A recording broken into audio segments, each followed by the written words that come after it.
Let me get to the good stuff. There's a part of this crisis that people haven't explored, and you're good for this. The task force talks to the governors. How does that happen? Who runs the call? How is it working? Well, it's a great question, and I think it's one of the things that's working the best in this whole thing. And it's been chaired by by the vice president, and Mike Pence, having been a former governor, I think he really understands the role of the governors in this. We're on the front lines. We're each dealing with a somewhat different situation in each of our states, but the communication with the governors is critically important, and I believe we've had 5 different teleconferences with the vice president. Two of them the president joined in, and we had most of the leadership of this entire fight at the federal level. So, along with a huge participation in the governors, including the governors of the territories. And so, in some cases, we've had 52, 54 total governors on the call, almost everybody. And we've had these things every couple of days, and the information being shared back and forth both ways has been really helpful. Number one, we're getting the most up-to-date information from the president and the vice president and all of his team, and they got a really smart team of people that are all working very, very hard on this situation. But they're also getting direct input and frank input from the governors about their needs and about their concerns and about the things that we're dealing with out on the front lines. And so it's been really helpful, and I want to particularly compliment the president for picking and choosing Mike Pence to head this effort up, and I want to compliment the vice president for his leadership.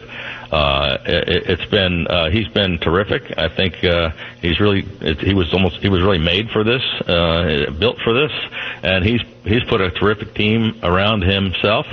And I've had numerous personal calls with him on the weekends and the evenings, and I'm the chairman of the National Governors Association, so I've been helping to lead some of those calls and trying to coordinate all of the governors on both sides of the aisle from across the country. And we've kind of pulled together lots of different frustrations and concerns and demands and issues and requests from all these folks, and kind of boiled them down into some key things that we wanted to bring to the administration in a more cohesive, comprehensive manner.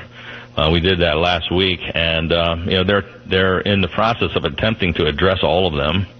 I think it's been look, this is a very, very difficult situation, Hugh, and it is going to take everyone at the federal, state, and local level, and the private sector all working together.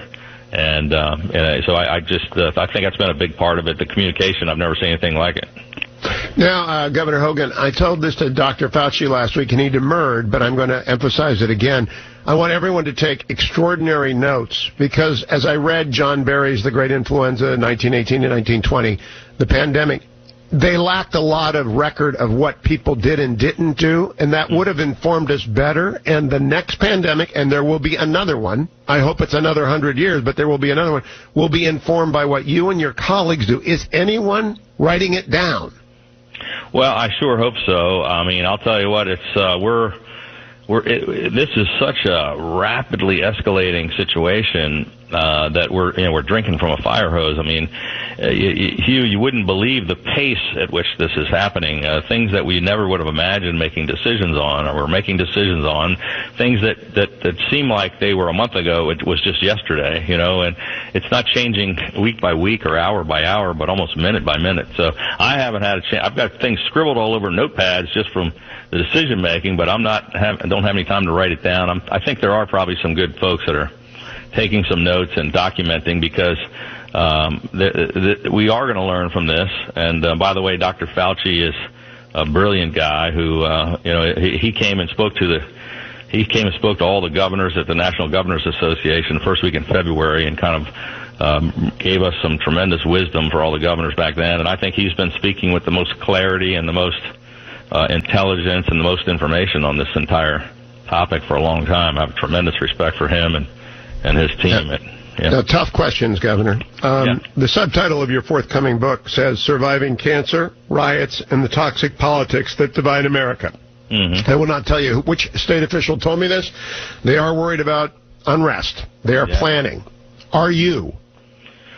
Well, sure. It's one of the things that one of the many things that are on our radar screen just to watch out for. It's not at the very top of the list, because our first top of our list is, for example, this morning I'm going to Baltimore to work with the National Guard and FEMA and the University of Maryland Medical System and Johns Hopkins to stand up a 250-bed hospital in the Baltimore Convention Center. And we're, working on trying to distribute food to school kids who are out of school and not able to, don't have the opportunity to eat. So we're focused on immediate health and life-saving things. But absolutely, security is one of the things. I called up 2,200 members of the National Guard. They're doing a lot of humanitarian functions, like assisting with the hospitals, assisting with delivery and logistics and supplies, and but they're also we have a security capability. We called up a 250 member mobile field force of the Maryland State Police, and we're in constant communication with all of our local law enforcement officers. So, as you know, 90 days after I became governor, I had called up the Guard and 1,000 extra police officers, 4,000 Guard members to keep the peace and restore calm and law and order to Baltimore City. If we have such a situation again, we'll certainly be ready to handle that crisis. And how do you assess the performance of the president?